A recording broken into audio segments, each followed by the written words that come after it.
Hey, and welcome back to Right Hand Drive, guys. I'm Bobby. This is Aaron. Yo, yo. And this is going to be episode 41 for us.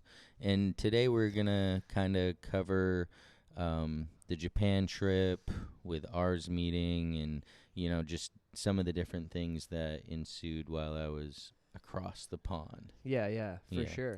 Um, so it ended up being 14 days that I was over there, Decent. like we kind of discussed, and again brought my daughter, and that in itself was kind of a challenge in some ways, and like a blessing in others. Right. But overall, for an 11-year-old, she definitely killed it over there, and we had a great time. That's so. Cool. Yeah, I mean, we got over there, and of course that like 13.5 hour flight is like tough. Yeah. Yeah. So it didn't get any easier, the flight? No, it actually was just as hard, and we did get upgraded into business class, which is lay flat, like we did on the way home last time. So Nice. that was cool because she kind of got to see, what the next level is compared to what she's ever experienced. Right. And I definitely wasn't complaining. Yeah, no way, dude. Because, like, Japan Airlines, when you get upgraded like that, that's like, it is literally next level. It is, yeah. It's like you are like your royalty or something. Yeah. Like you snap your fingers and there's like 3 different platters of food and like yes, all this stuff. Dude. Yeah. The food was crazy. Yeah, right? it was like, so good. I was like, and it was a good like foreshadowing for her to see like what to expect there for a different type of food, because right. it is Japanese based. That's what I was about to say, because Japanese Airlines is based out of Japan. Whereas, like, if you were flying American or United or whatever, I don't think it's like that. No. They don't have bidets in their toilets. Yeah, Like no. they do on Japan Airlines. Yeah. And, like, just the small things like that. Yeah, it makes it well worth it. It's like it's preparing you to get there. Right. It's Yeah. And when you got the lay flat and you can sleep 6 of the 13 hours, that's like obviously you get there a little refreshed, even though sleeping on the plane, like when you're going to be dealing with jet lag, definitely tough. Right. But so, I mean, we got there, we headed over to Top Rank where we picked up the Skyline, which was, exciting for me, of course, to get back in the saddle. And, we kind of just headed to our hotel where we were going to be the next morning dropping the car off at Shogun Autosports. Yeah. And so they did a full paint correction and ceramic coating on the car for 2 days so that it would be ready for ours meeting. Decent. Yeah. So because what I thought ours meeting was going to be, and as I'll describe it later, were kind of 2 different things. So I mean, I didn't just do the ceramic coating for ours meeting. I knew that it being stored. Yeah. And then what we experienced with the R34 GTT, as it comes over, it gets left outside at port. It gets, rained on. Right. Yeah. And the paint of the GTT ended up being like almost like sandpaper when it got here. It was crazy. So like rough. It didn't just come right off. Like No. It needed like a full polish again, and like it was decent when it was over there. Like when we saw it at staff. I mean, it definitely did not have all of the water spots and all of that type of thing. It was wild. Yeah, and so I was like, all right, well, might as well have it done in Japan. Hopefully that will put a buffer in between the actual paint and whatever all of this scum is that gets on the car. And I think it definitely does, because I, like, last year before this garage was built, I had to keep my car outside, even though it was covered, just, the wind and dust and all that. Whenever I did bring it out to wash it for the first time, there was like a layer of scum, kind of like there was on the 34. And it took 2 washes, but after that second wash, it was back to its former glory like it was at the end of the season. So I think that stuff is definitely worth the cost. Yeah. And especially if you're trying to protect something, especially being at port and on a boat and at sea. So Right. Yeah, for sure. So in our opinion, the ceramic coating, if you care about the car and it has nice paint, you might as well just suck it up and spend the money. I don't know what your guy charges, but you just spend the money and then you don't have to worry. And then all the washings after that are mint too. Oh, dude, You know, it's just so easy. so Everything easy. sprays right off. Like, Yeah. yeah, I mean, even like the black stuff on the back bumper, you know, as Yeah. RBs like to get. Yeah, yeah, Even yeah. that comes off pretty decent if you stay on top of it. Yeah, So. for sure. So yeah, we dropped it off at Shogun, hit the trains. We went to Osaka. Nice. The trains, dude. Yeah, oh yeah. The slap. Yeah, I sent you the video. I taught my daughter how to slap the gates at the train station. Yes, yeah. dude. So we went in, we hit Osaka, we hit Nara, you know, fed the Nice. deer. Nice. We went to Universal Studios, which was insanely packed. It was a Thursday, and it was every ride that was worth riding was 180 minutes, which is about 3 hours or more. Holy cow. Yeah, like it was like, dude. I felt bad for my daughter because obviously it was leading up to that, and then we get there and like we're not waiting 3 hours for one ride. Yeah, like, dude, that's yeah. like all day. I know, and so that's insane. Super Mario or Super Nintendo World, which was like what she really wanted to go to. Like we were like an hour after they opened getting in the gate, and you had to like schedule a time to go into Super Nintendo World. No. Yeah, and the next time, this is at 9:45 a.m. Yeah. The next time is at 8:30 p.m.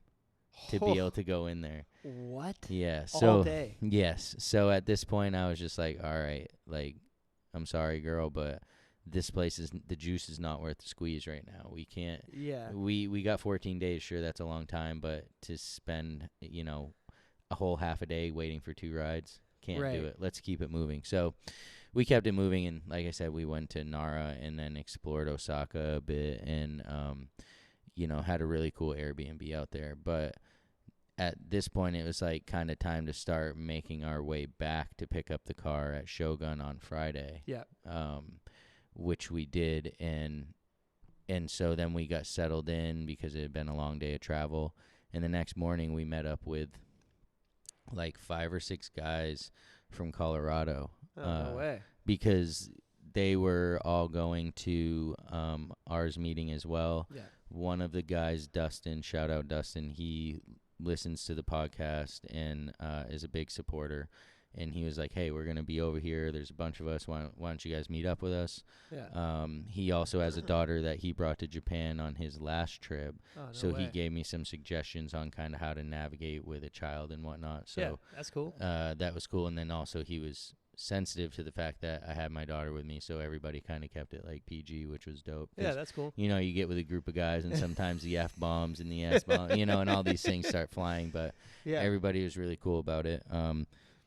So we met up, and there's like a Midnight Purple 34, What? a Bayside Blue V-Spec 2, a 4-door GTT, just like that. This was Dustin's, and it was just like a beast. Like, you know, everybody else's car was kind of quiet because we all go through shucking Right. and like GTR you know, guys, right? yeah. We don't have, but his sounded like, just when he hit that throttle, it was just like all just raw. Like Yeah. I was just like, is that an RB25 in there? Like, damn, that thing sounds just like beast. But yeah, I remember seeing pictures and videos of it. That was probably like definitely a cool car. I was into it. yeah. He did a good job, and but then we also had another base GTR, white V spec. So, like I said, like 5 or 6 of us, and then the owner of Rev Hard was out there. He had a Pro Box. He's like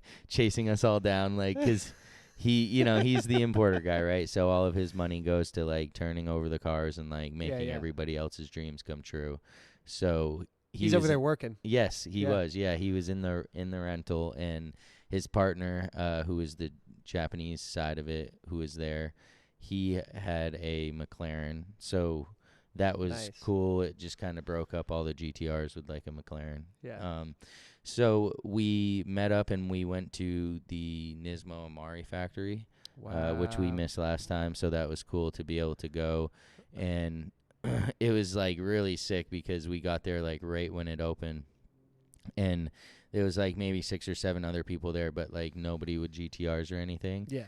And it was like crazy. Like no one parked in on this whole one side of the building where the famous little Nismo sign is and everything. Mm-hmm. And so we all got to park there, and as we're rolling in, there's like 5 people taking videos of us getting different angles. Like it was like, it felt like, you know, like you're celebrity or something rolling in there, you know, but it's bunch just of 34s rolling into a Mari factory. Yeah, like, it was like pretty legit. I'd have my phone out. Yeah, for sure. And so they like parked us all in like a row and everything, and that's sick. so we got to look around, and you know, of course, the Pennzoil and Calisonic cars were inside the Amari factory, along with that Motul 35, and that was really cool to be able to see. And then RevHard had a customer who was getting, I believe, a CRS done. So that it was a Midnight Purple 34, and it was in the shop as we're there. So that was cool for him to be able to point out, like, hey, this is my customer's car. This is what he ordered.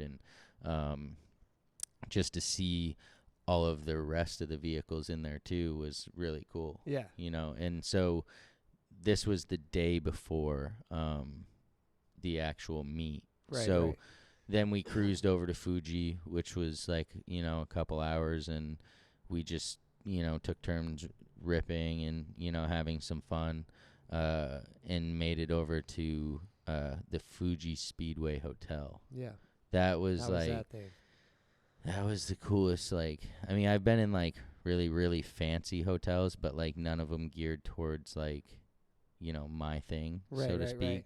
And this was like a really, really fancy hotel geared towards my thing. So it was like the best hotel I've ever been to. Right. Because Fuji's been there a while. Like, the Speedway. Yeah, decades, right? Right. But the hotel is fairly new. Like, I think it was probably since COVID, right? Yeah, it's less than 1 year old right now. That's sick. So everything is like top notch, like yes, it clean was and perfect, and like nothing's broken. The amenities were crazy, man. Like, there was just so much stuff in the room that was like free, that was branded, and like just like everything was brand new. Like, you could do anything with the touch of these buttons, like whether it was open the shades, the lights, you know, everything like that. So did you stay on the track side or the Fuji side?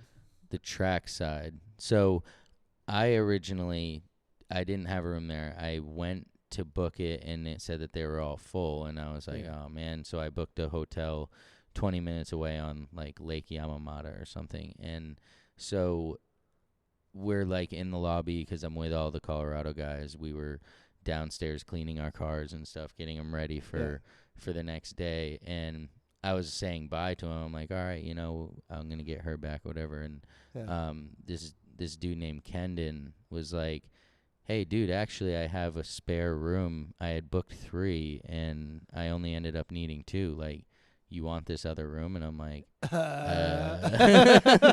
yes, absolutely, dude. Yeah? Because I don't want to have to leave my hotel super early, you know, park outside. Right. And because what was super dope was at Fuji Speedway Hotel, they have an underground parking garage. Oh, okay. Yeah, I remember you posting videos of that. So you can imagine there's just everything, dude. There's 3 R35 Nismos all parked next to each other. There's Tommy Chiara 32. There's a bunch of V-Spec 2s. Like, this parking garage has like millions of dollars worth of cars in it, just chilling. When I posted pictures, a bunch of people were like, "What meat is that?" Right, whatever. And I'm like, "Nah, dude, that's just the parking Nah, garage." bro, this is the La Quinta. this is the La Quinta, man. This is in Nashville, but no, that's sick though, because obviously everyone that was going to the show with the sickest cars and stuff were staying there, right? Yeah, like if you could get the room, you were definitely staying there, and the next morning, it made it super convenient to literally drive like 500 feet and be at the gate. Yeah. So, we kind of got settled in. Bella and I went down to the museum. The other guys were going to do it the next day. We just went and did our thing, went to the museum. Cool. Yeah, it's 3 floors. They have cars and bikes and pretty much everything, or just cars? Just cars. I didn't really see any bikes, but yeah, I mean, they had all kinds of cool cars. They had the HKS 32 over there. Oh, nice. They had like some really cool Rally Art Evos. They had some JGTC cars. Yeah. And they may have actually been JGCC, like that original one that the R32 was in. But they were a bunch of really cool cars like that. Some even older, like they had one that Ford built as a race car, like a Model T race car type thing. That's Yeah, it was like it was wild, but get that out of here. yeah, it was really cool for Bella to be able to kind of see like how things progress because they had it from old to new. Yeah, that's super cool.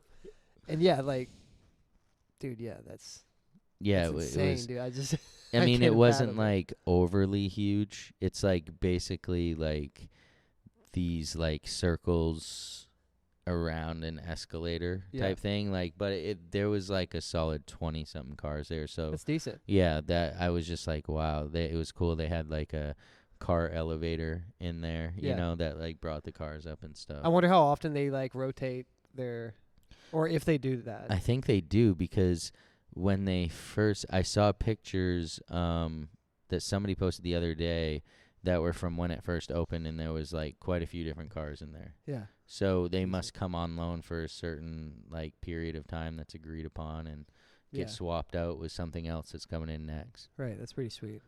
So at this point, you know, like, yeah, it's been a long day. Hit the sack, get ready for the next morning.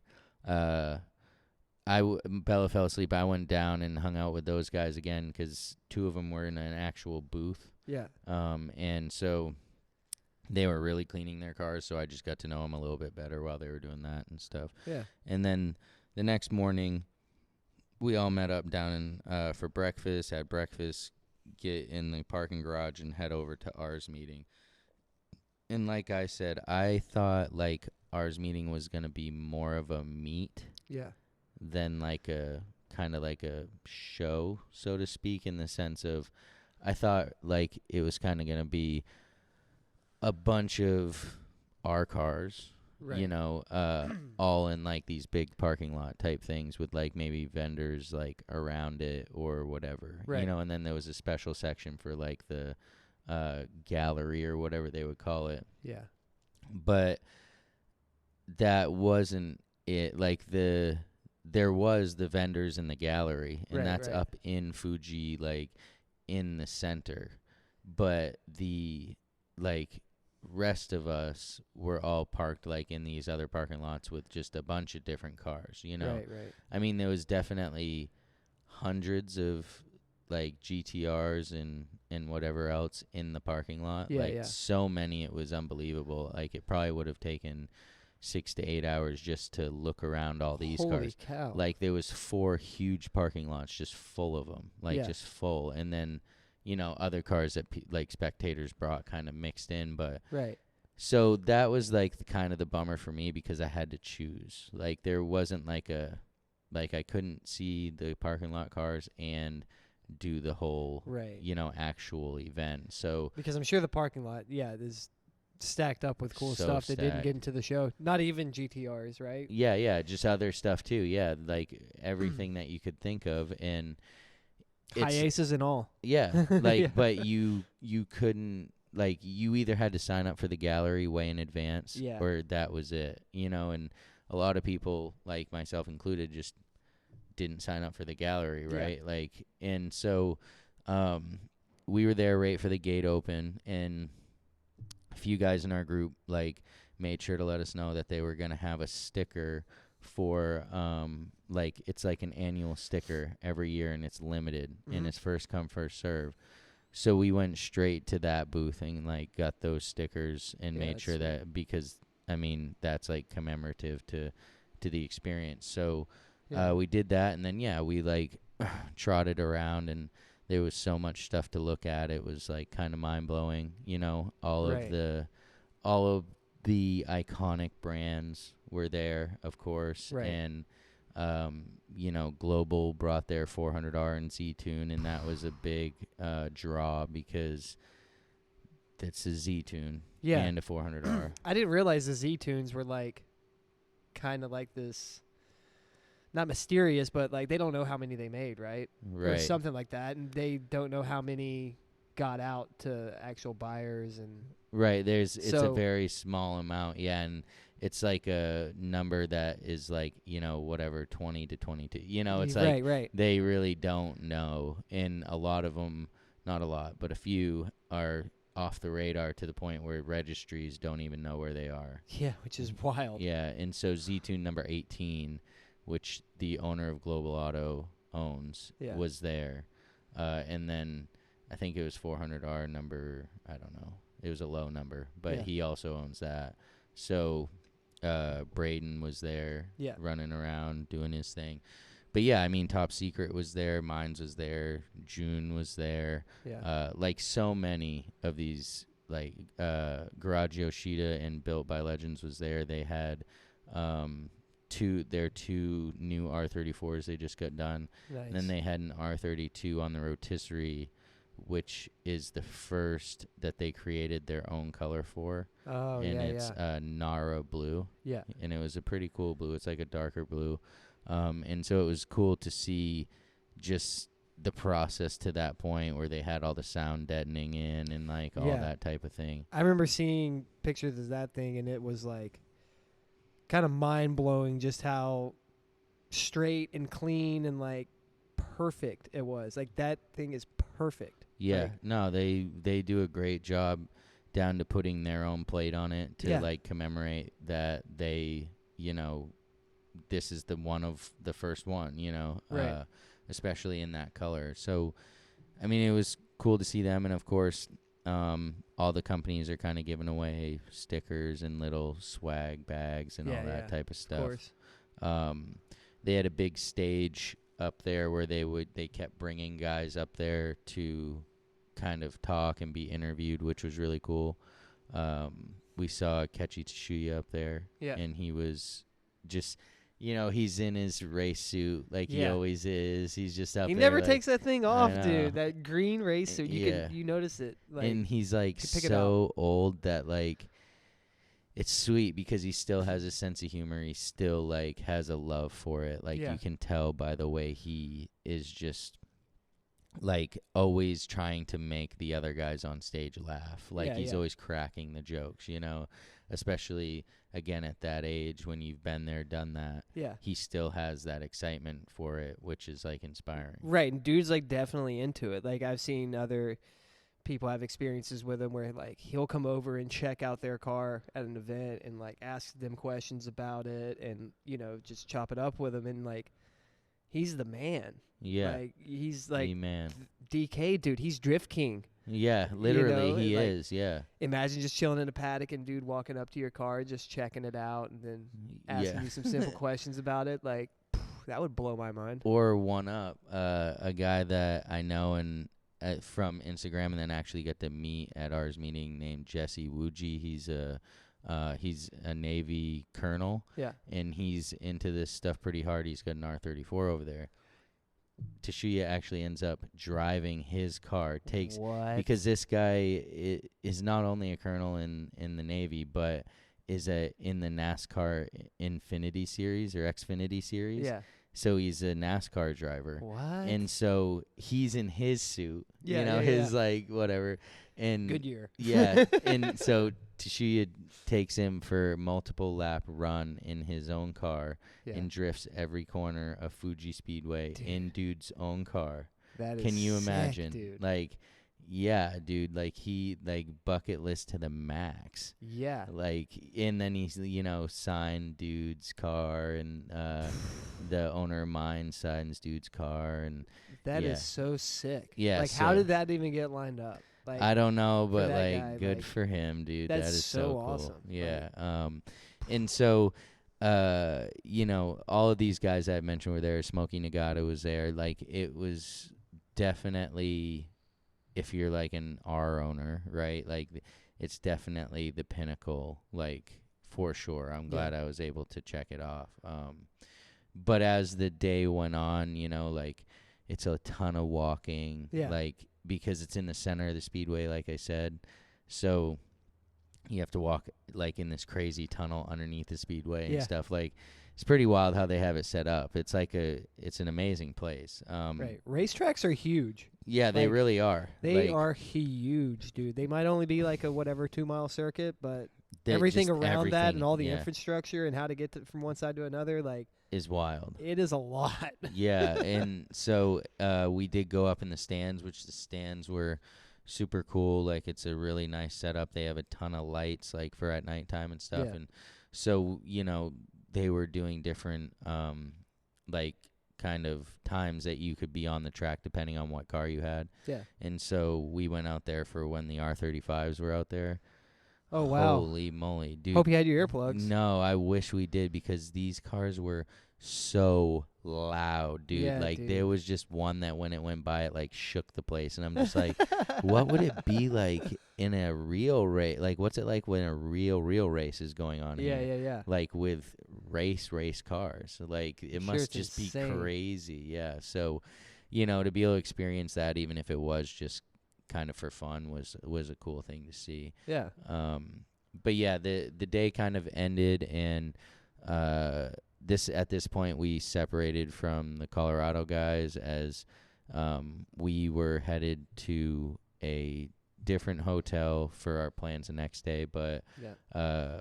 we made sure to stop at the gate of Fuji, which I got a little flack for on IG for hard parking in front of Fuji, but Dude. I had to do it. Everyone does that. Yeah, I like, know. That's the. It's just like And it's another bucket huge. list It's thing. Like, it's like 12 lanes wide or something It crazy really like is. that, Yeah, right? it's Like, sick.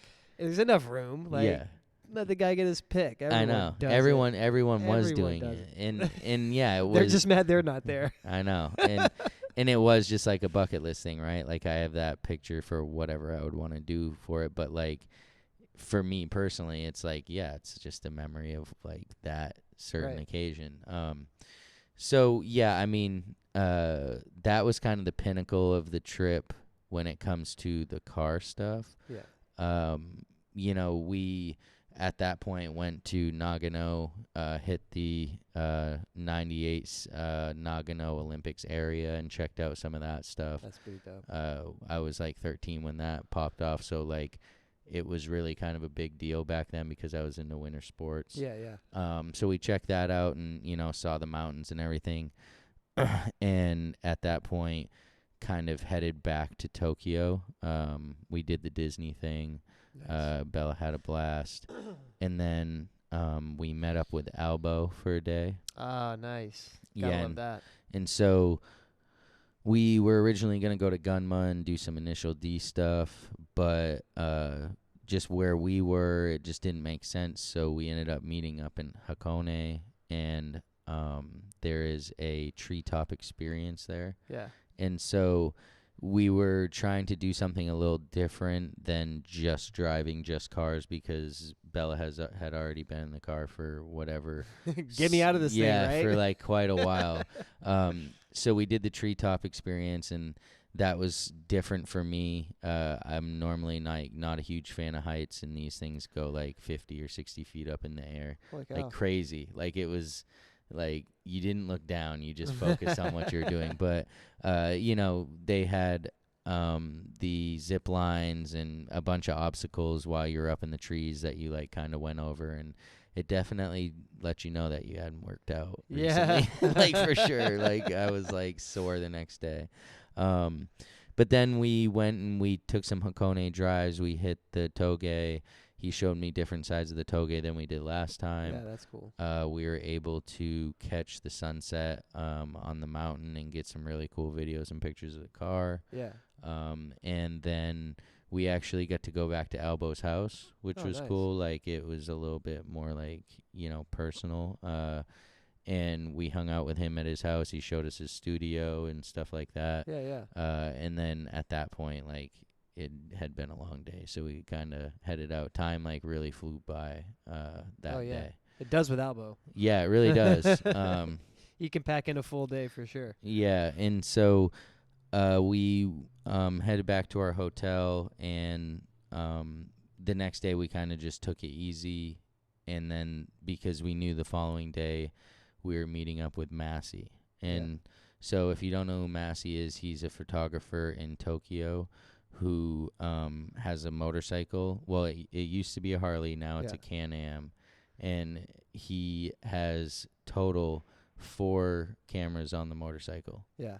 And so he takes like super high quality video and then takes pictures out of that video. And so we decided we were going to do the C1 loop and focus on Rainbow Bridge. Yeah. And so that was a really cool experience, just seeing how he does things, like, you know, just seeing like the whole process was really cool. Right. Is he like radioing you, like telling you where to be and stuff? Yeah. That's pretty sick. Yeah, you have like a headset on and he's like telling you to slow down, speed up, like keep that speed. And after, like, it was a little tough at first and I felt like I was like sucking at it, but like then I got used to like where he was telling me to be and like figured out where the camera was in relation to that. Right. And then I kept the camera right there, and it ended up working out a lot better than trying to just operate off him saying faster, slower, faster, slower. Yeah. But so this is his hobby. He has like a normal, quote unquote, normal job. He just really enjoys doing this. Yeah. And he's shot hundreds of cars, and then bikes as well. And so this took about 7 hours. Holy cow, that's all day. Yeah, hundreds of kilometers on the car. Hundreds. Dude. Yeah. Bella was not enthused by the end of it because she's like, dude, he said that this was the last one, the last 3 times, and we're still doing this. And I'm like, listen, we just need to get these shots because I know it'll be worth it. And you know, he would stop after every loop around C1. We would stop and at the Tatami Plaza, and he would show me like last runs pictures. And so when he showed us the pictures, Bella was like, oh wow, that's what we're doing. Like, I see. Okay, I get it. This still sucks, but I get it. You know, type thing. So, yeah, that was a really cool day. And so we did that, and then we went out to Daikoku, which we had also done the night before. Yeah. And yeah, we just, you know, checked out the cars until everything got shut down. Yeah. And then once it did get shut down, we went and found some conveyor belt sushi. Nice. Yeah. Dude. And so how many plates did you put away? 12. I put down 12 nice, plates. Dude, yeah. 12 plates. That's a good number. Yeah. If it didn't feel like a good number after the fact because it was a little too much, you know, but like still cool, like still totally cool. And so, yeah, I mean, we did a few other little things. Bella had a friend who she's been friends with over the internet in homeschool for like a year, and they finally got to meet. So one of our days was consumed by them kind of meeting up and running around a mall and like kind of doing their thing. Yeah, that's cool. So that was cool. We hit Daikoku one more time just to see what we could find out there. We met up with Massey there, and he gave me these beautiful prints of that he took. Oh, no way. Already had prints. Oh, yeah. He stayed up the whole night and the whole next day editing all of everything. Cow. I got 120 pictures, like more videos than I can count. That dude is motivated. Yeah, he's a beast. He is a beast, seriously. And he is an extremely cool guy. Like, like very calm, collected, like knows how to work with you. So, yeah, he really took care of me, and he gave me 6 prints, and one of them is like huge. I don't even know what the size is, but it's like poster size. Yeah. So it was like really cool to kind of meet back up with him and have him kind of present them to me and be as proud as he was of them, and me to be as excited as I was for them. Yeah. And so, you know, at this point, we're pretty much at the end of the trip. We wanted to make sure we hit Mines and Top Secret. So we went down to Mines, which is kind of in southern, like the western side of Tokyo. And that was a nice place. It was a little smaller than I thought, but it was like a really nice place, like most of these places are, right? Right. And at that point, there was no way we were going to make it to Top Secret, unfortunately. Yeah, because that's on the north end in Chiba, isn't it? Right. So the exact opposite side. And I still needed This is a crazy thing. A buddy of ours had asked me to find him some MPB, the Japanese baseball hats. Yeah. You cannot find them, dude. It was crazy how hard I had to look. Because they're sold out, or they just don't sell them. It's not a thing. Like They they just don't. don't? Yeah, like I guess it used to be, and then the emergence of like U.S. sportswear over there like took over, and now pretty much adults don't wear anything but U.S. baseball team hats or don't wear hats. That's strange, dude. Only Like, kids wear the NBP hats. that is so weird. Yes. Because like, yeah, whenever I was over there, like you would see everyone with like a New York hat or L.A. You go Yeah. into Don Quixote and they have just like stacks of New Era. Yeah. Like, I went to 3 Don Quixotes trying to find them. what? So That is so weird. I know, and they even used to have a store on the front side of the Tokyo Dome that sold all of that stuff, but they got rid of it. Yeah. So I had to go to this place called Selections, it is up in Shinjuku, Yeah. and I found them there, and I got them, but it kind of took us way out of our way, about an hour and a half out of our way Yeah. to get the hats, but I told them I'd do it, so I was going to do it. And we at that point, we went to our last Airbnb Yeah. and kind of were getting prepped to fly out. And so we go and we drop off the car at Top Rank PDI. Yeah. And I got to meet Yaska, who's like the man over there when it comes to GTRs at Top Rank. Yeah, And yeah. he's like, he's been doing GTR stuff for over 20 years. He worked at multiple tuning shops. Like Holy cow. he was very wise. Like you could tell he was like the man. Yeah, you yeah, know? yeah. He knew what was up. Yeah, and so, I got to chat with them for a solid 45 minutes to an hour, and then instead of going through the whole train debacle that we went through on our last trip, Yeah. I sucked it up and I just got a taxi because we had collected quite a few souvenirs and just different stuff at that point, and the bag was extremely heavy for Bella. Yeah, yeah. So, you get a little girl out there carrying a heavy bag, and it's just like not happening. It's just not happening. So to Yeah. avoid all that, we just jumped in the taxi, headed Understandable. back. Yeah, and that kind of concluded our trip. There was obviously some other small things here and there, throughout the trip that were cool, but for the most part, that's how it all went down. And to end it, though, we get off the plane to go through customs, Yeah. and Bella lost her passport. I'm I'm like, dude, I start freaking out. I'm like, no. Like, this isn't not what we're doing. We need to Dude. make it through there. Like, we can't not. Like, we're home. Like, we live here, So Right. luckily, Whoa. like, some people saw me kind of, like, rifling through my bag and stuff, and they're like, hey, and they go back on the plane, and it was, like, in this little crevice, and they found it, and Yeah. we were able to get through no problem. But, like, it was, like, awesome trip, but then right at the end, it's, like, heart drop, like, oh, wait, like, I swear this is my kid. I'm not trafficking her. Yeah, Like, yeah, I don't yeah. even want to traffic no kid. Like, but It's a good lesson learned. yeah, overall, yeah, never let her handle her own passport. Got it. But overall, great time. Definitely thankful to be able to do it. And if you got any questions about Japan or, getting over there, getting around there, anything like that, I mean, we're not professionals, but we at least got a little experience and maybe save you some hassles that we went through Yeah. during our trip. And if you haven't checked it out, we got merch. Hit the link in our IG, which is at RHDGUIS. And for episode 41, I'm Bobby. This is Aaron. See ya. Peace.